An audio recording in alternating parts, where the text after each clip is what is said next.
Hello, I'm Kads, and welcome to today's video. So today we're going to be diving into one of my favorite aspects of PvE in the game, the latest challenge tournament in the game, specifically the single faction only in the Ice Golem. So of course, this was already teased in my free-to-play review of the Anomalous Titan event, and we saw that the first Ice Golem tournament was going to be the challenge tournament. They've basically done, I think, almost all 4 dungeons. I'll have to double check that, but they basically done the single faction challenge for each of the core dungeons. So Ice Golem was the next one on the list, and so that is the challenge ahead of us for this tournament. So we have a pretty standard milestone here, 1750 for the fragments there, or for the Titan event points rather, to get them. 60 from this, which is higher than typical. 40 to 50 somewhere in that range is usually what we see from tournaments, but I guess for the challenge they wanted this to be a bit more special. But yeah, you can see there, pretty relatively easy to do depending upon what type of team you're going to be running. But of course the main consideration here is that you have to run all champions from the same faction. So of course the main appeal of this tournament is the Titan event points, but double check and see if your group is attainable to within your group, if it's attainable to take one of the top 4 positions, just because you could also get yourself some relentless gear. Popping over to the dungeon itself, as I always recommend in terms of the best stages to farm when it comes to these specific challenge tournaments, just because they're relatively niche in terms of the restrictions of the champions that you're allowed to use. There's absolutely no shame dropping back down to normal mode to get it done for the sake of the tournament. You only have to do it for a couple of days, 2 days in this case, so it's not really the end of the world to drop down and farm a lower stage. That is the stage I'm going to be farming, stage 25, so you'll see that team here in a bit. But when it comes to normal, the stage 25 has the best gear quality. Stage 20 is the most efficient stage in terms of points per energy. So if you want to minimize the amount of energy spent and maximize the amount of points you can get, that would be stage 20. And if you're more in the progressions phase, you can drop down to stage 16. It is Void Affinity. It's a lot easier to deal with, and then you still have a chance to get some 6-star gear. But bear in mind that doing lower stages of Ice Golem is kind of harder in some ways, just because it's really easy to just spam a bunch of damage and then just get retributed or get counterattacked into oblivion. So bear that in mind depending upon the strategy you employ for dealing with the Ice Golem. One other thing to distinguish between normal mode and hard mode as well is that on normal mode you do have access to poison and a poison explosion, so that is a very, very extremely viable composition. When you activate poisons, you don't get the counterattacks from the passive of the boss, and so poisons are definitely the way to go. But if you have a really, really strong team or core of HP burners, then you could potentially venture into hard mode, maybe do stage 6 or something like that, just because you can take advantage of the fact that HP burn is more of the meta when it comes to hard mode. But in my case, like I mentioned, I am going to be farming stage 25, and I have this lovely 3-man squad here of poison, and poison. So that is going to be my strategy: Kavlax, Theodore, and Narma. So we can pretty much just jump in and see the run. It is a fairly quick run overall, as you might suspect, and I tried it with a couple of different iterations, putting in a renegade just to reset, but honestly it's not that it didn't speed it up a little bit, but having renegade survive and take turns kind of ate up any of the gains we got by going a little bit faster during the waves, and so I ended up just kind of dropping her from the squad and just running this tandem. But pretty straightforward. They place a bunch of poisons and they activate the poisons and the waves die, so not much to explain there.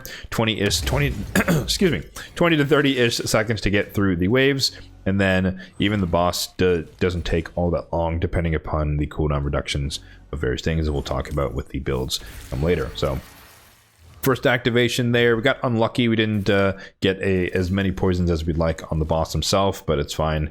We'll cycle back around.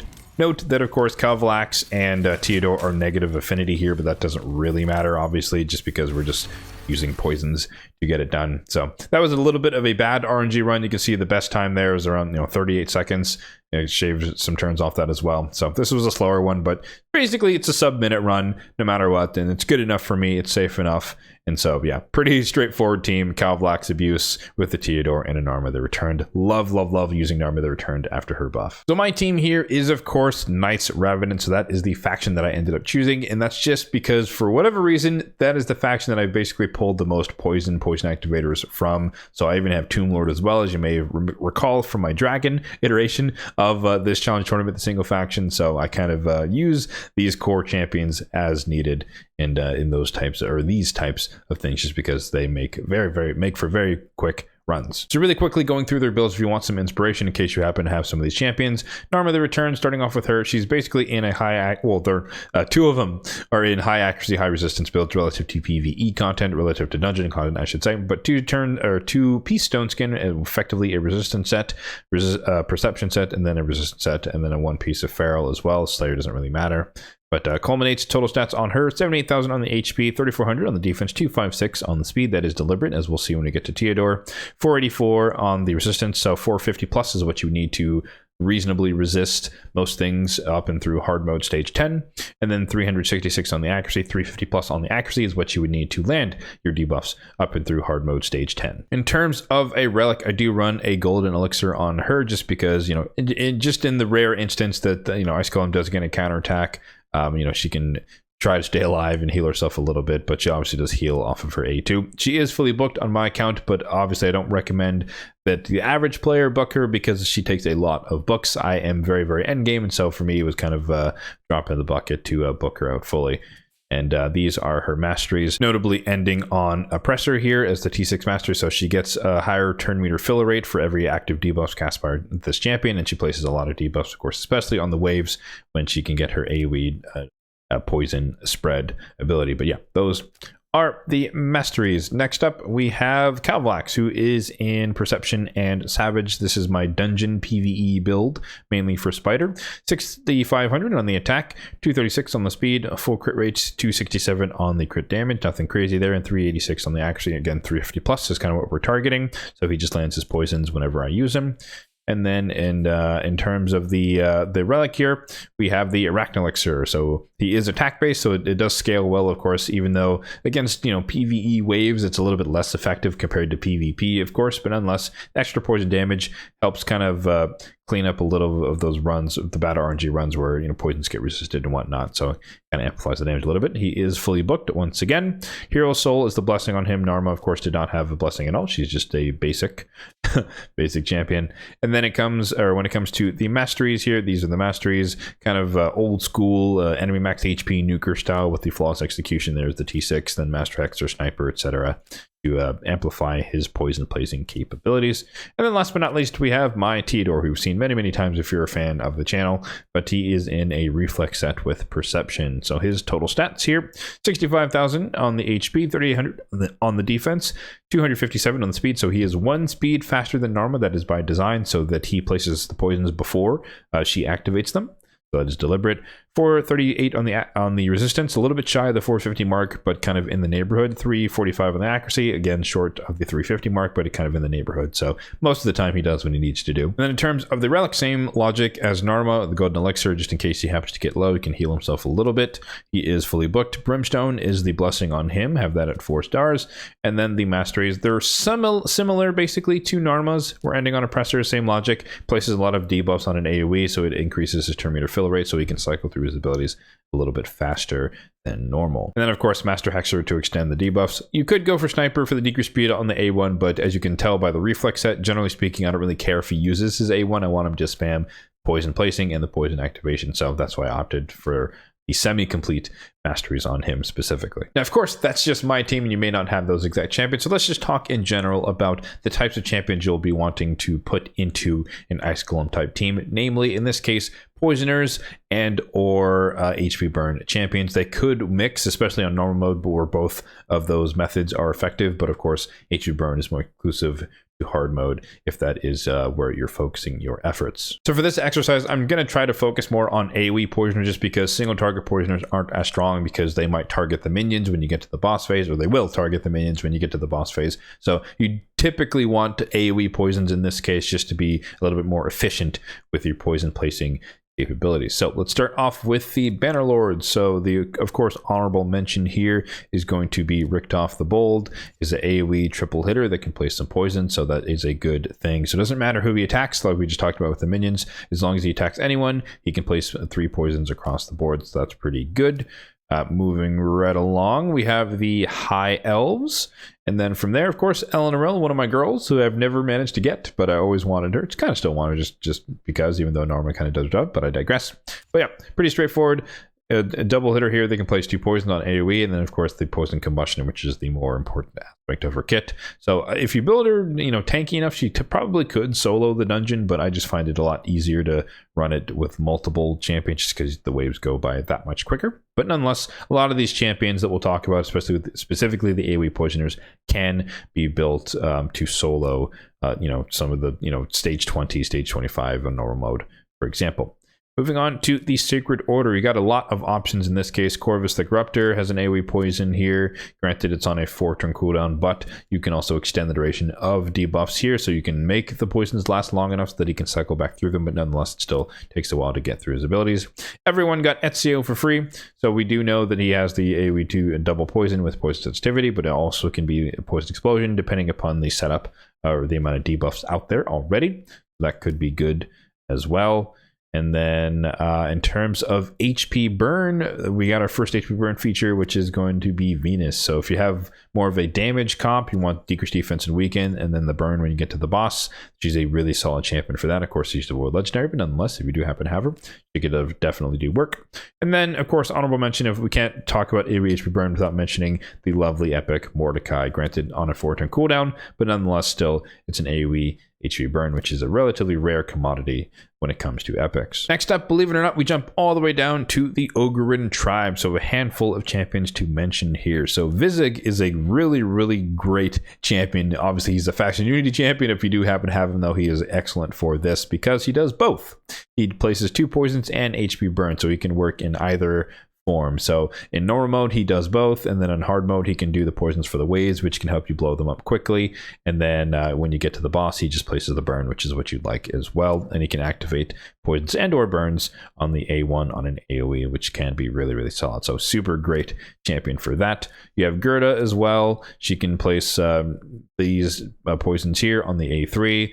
So she is a decent option as well. Stock the Broken, of course, the previous Fragment Summon, AoE double poison here, but notably you can get 3 poisons if you run them alongside a burner. So once again, if you do have Vizig, you run them with the stock, and basically that's your tandem to run the dungeon. You're going to have a run similar to what you saw with my team, probably. Activation here as well on the poisons and the burns, so they would be an excellent tandem if you can run them together. And then honorable mention, of course, to Uragram, Baby Bad El Khazar, who does have on a 4-turn cooldown AoE 2-turn poison. Before we move on, though, of course, we do have to mention Skrank in terms of the burner with the AoE burn here on a 3-turn cooldown when booked Void Affinity, so he's good for any and all stages, but he is a bit on the squishier side because he is an attack-based champion, so he might be harder to keep alive. As you saw there in my run, Calvlax basically dies as soon as the boss gets a turn, so you're going to have to run a more robust team as far as with revivers or other things if you did want to keep him alive specifically in some sort of composition. Moving on to the Lizardmen, you've got Dracomorph, old school champion, and it's 4 times at random, so it's not the best, but it can effectively kind of be a little bit of AoE going on there, but more importantly, they're just a 3-turn duration on the poison, so they can last for a very, very long time. You've got Chigor, who's a Void legendary once again, but nonetheless, he has this ability here. First hit can place a poison for 4 turns, so that's a lot. That's a long duration of poison, so unfortunately there's not really an activator in this faction. Or actually no, I guess there is now. They just recently added Kosk. I forgot about him. It wasn't on my list initially, but he's a new champion, so you probably don't have him. But nonetheless, he could definitely do some work here because of this ability here. He has poison sensitivity, and debuff spread, so kind of like Norma the Returned, as we'll see a bit later. And then he can also activate poisons with this ability, and then activate them with this ability instead. Or sorry, he can activate it with the A3 or activate it with the A1. It's kind of weird how it reads, but I guess there is a new poison activator in the game in the with synergized well with, I guess, Jigor. In terms of poison synergy. When it comes to epics, Venomage, of course, you have her AoE with heal reduction, which helps with her passive, helps your team stay alive, helps them take less damage. But more importantly for this application, it is a double poison on a 3-turn cooldown. And then when it comes to HP burn, you have the almighty Sulfurion, who's one of my most wanted Void legendary champions just because he's so dope, so fun. But yeah, AoE burn and activation with the shield, and then revive, and then turn meter on the A1. So super solid. One other champion who can solo even hard mode if you build him properly. He can basically just spam the burns like crazy, run him in like Relentless or Regen or something like that, and he can do absolute work. when it comes to that particular dungeon. For the Skinwalkers, I want to honorably mention Nishak Verminlord. He's not necessarily the best champion, but he places a lot of bombs, and his bombs turn into poison, so you can effectively get some poisons out of him. And notably, he also has decreased attack in his kit, so you can protect yourself from dying. It might be harder to make him solo, but technically it is possible with the right amount of stats and whatnot to keep him alive and just slowly but surely turn the poison into bombs, and then eventually you start extending the poisons with his A2, and so he can definitely do the job as well.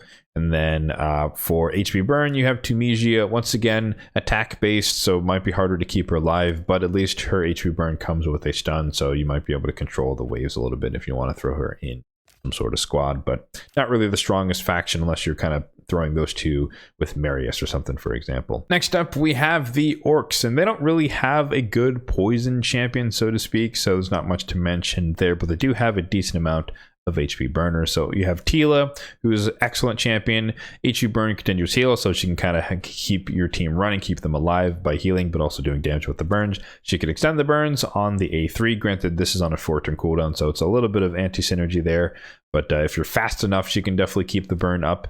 And of course, Artak goes without saying, the #1 Ice Golem champion in the entire game. So of course, you can have various solo builds with him as well, up and through hard mode, but he can work on normal mode as well. And then honorable mention to Supreme Galek, who can technically place AoE burn here and then activate it on the A2, but it's a little bit wonkier compared to the other ones who are just like a pure AoE activation. Next up, we have the Demon Spawn. Demon Spawn, there are no poisoners here, but there are a handful of HP burners. So Tyrant Elxamor, pretty straightforward, 3-turn cooldown AoE HP burn. You got Sissia, same thing, 3-turn cooldown AoE burn, but she can also activate them as well, so she can kind of speed up runs, again focusing more on hard mode if you wanted to go that route. And then Drexthar, not the best HP burner, but technically, whenever he's attacked, he has a chance to place the burn, so honorable mention from that regard. Moving right along, we've got the Undead Hordes, and basically the only champion to talk about here is, of course, the classic Bad Alcazar, another one of those champions who could technically solo, stage 25, whatnot. But yeah, AoE poison, 3-turn cooldown, AoE poison with the cleanse and the heal, so he can keep himself alive on his own, more or less. And despite having so many champions in this faction, that is basically the only poisoner, which is kind of crazy after all these years. Moving on to the Dark Elves, lots of poisoner options in this faction, a crazy amount. So you've got Noct the Paralyzer here, AoE poison with the sleep.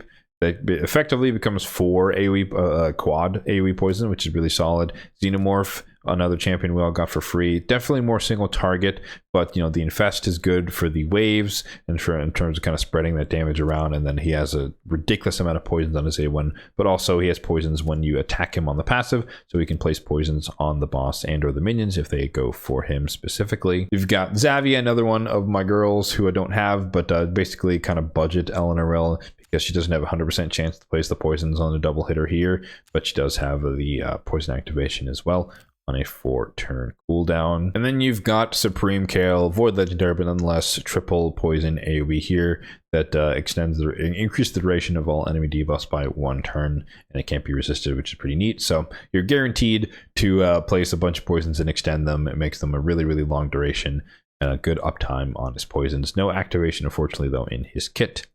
But you could also, point out Dark Kale. He's not as effective as far as placing the poison, because this is a single target, but he works well for other AoE poisoners because his A2 can extend the duration of poisons, which synergizes well before you activate them, for example, with his Zavia. So that can take all 2-turn durations and make them 3-turn durations, which is a very effective way.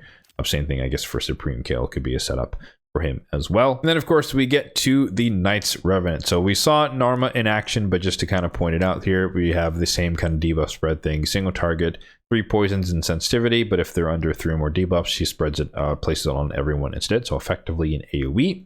Then we also looked at, I guess we didn't look at Tomb Lord, but I didn't put him in stage 25 just based on affinity. He would weak hit most of the time and he needs to crit on this ability. But if he does crit, he places 4 AoE poisons, basically kind of like Calvalax, but Calvalax does it with his passive. Speaking of which, Calvalax here, 4 AoE poisons on the passive at the start of the round. You saw that in action. And then Teodor, 2 poisons, poison sensitivity on the A2 with the single tick poison activation here on that same thing as Stock the Broken. For the dwarves, it's kind of not really worth mentioning, but technically the HP burn champion AoE is Gronjar, who you get from the Dune Tower, but it is an AoE on a 4-turn cooldown, and I would never recommend anyone build him, and you'd have to use him on hard mode, and it's just not really worth it. So you forget I even mentioned it, honestly. And then last but not least, I think we have, in terms of poisoners, we have the Sylvan Watchers. So Balar the Lost, of course, another one of the poison activation champions, who, again, he probably could solo it in the right build, but he's the bad affinity for stage 25, so it's not going to really work. But for stage 20, he could probably blitz through it really quickly. But triple, or this ability here, he places 3 poisons on an AoE. He can debuff spread it as long as he crits, so you do have to build a 100% crit rate, which kind of eats into his survivability in terms of soloing, but nonetheless, he gets a lot of turn meter when placing poisons. Not necessarily him placing, just any poisons being placed, he gets a lot turn meter, so he can cycle extremely quickly through his abilities, and then come back and activate them on the A2. And then in terms of HP burn, believe it or not, the champion you get from paying to win or slowly but surely getting her free to play over time, Sersha AoV, no contact HP burn, which is kind of fun, but just another champion with AoV HP burn on a 3-turn cooldown. And then last but not least, the Argonauts. Maybe you guys have some of these champions, but I definitely don't. At least I have Pelops. But in terms of HP burn, I think it's Keberon, one of the newer champions in the game. He does have an AoE HP burn here on a 3-turn cooldown when booked. Again, hard mode kind of focused there. And then the Pelops, I'll say honorable mention that when he is attacked, he has a chance, 100% chance of placing HP burn. So kind of like a Drexlar thing, but it's just a more reliable form. But yeah, he can kind of work, but I don't think that's the strongest faction to use overall. So speaking of the strongest factions to use overall, I definitely have my vote with the Knights Revenant and the Ogre and Tribes, of course, if you have the right champions. Sacred Order with Ezio can definitely be a viable option. Elenaril and High Elves, and then Dark Elves, there's a lot of options. Zavia, Noct the Paralyzer, Supreme Kale, Dark Kale, etc. So those are my kind of like my top 4, so to speak. Maybe Lizardmen could kind of be in the mix just because Chagor, if you happen to have him, and the new guy, for anyone who happens to have it. Actually, let me know in the comments if you do have, if anyone's managed to pull Kosk of 2 skins. I'd be keen to see what he can do, but maybe that would be good. I haven't really seen any footage on that guy, so I don't really know exactly how well or effective he can potentially solo stuff, just like the other champions that we've mentioned. And then in terms of the HP burn side of the house, obviously Artak for hard mode. He's known for being able to solo it, so he can definitely still do that with some food. But maybe you throw Tila in the mix just to kind of heal up the squad and keep him alive or something like that. That could work as well. So there you have it. That's going to do it for my strategy for the single faction Ice Golem tournament. So pretty straightforward team. Just once again, taking advantage of the strength that I happen to have with the Knights Revenant, and definitely dropping back down to normal mode just to make it easier to complete on my account. As I mentioned at the top of the video, always be sure to check your group just to see if people aren't participating, because a lot of people kind of look at these challenge tournaments and they think, I don't have the champions for that. And hopefully these types of videos help you decide whether or not you do have some of the champions who could potentially do things, and that can inform your decision. But more importantly, if your group is relatively barren, you could snag some Relentless Gear just by taking a higher place and going, not necessarily all the way out to the maximum milestone, but just wherever the #1 slot is. So it kind of depends on the group. So always check. So I always like to say, always check just to see if it's easy enough to win. Let me know in the comment section down below if you're going to be participating in this tournament. What faction did you choose and what team you're going to be running? As always, if you did find this video helpful, let me sure to hit the like button down below. It really just help out the channel, and feel free to hit the subscribe button down below as well, if and only if you're enjoying the content overall on the channel for more content just like this one in the future. Thanks for watching and have a good one.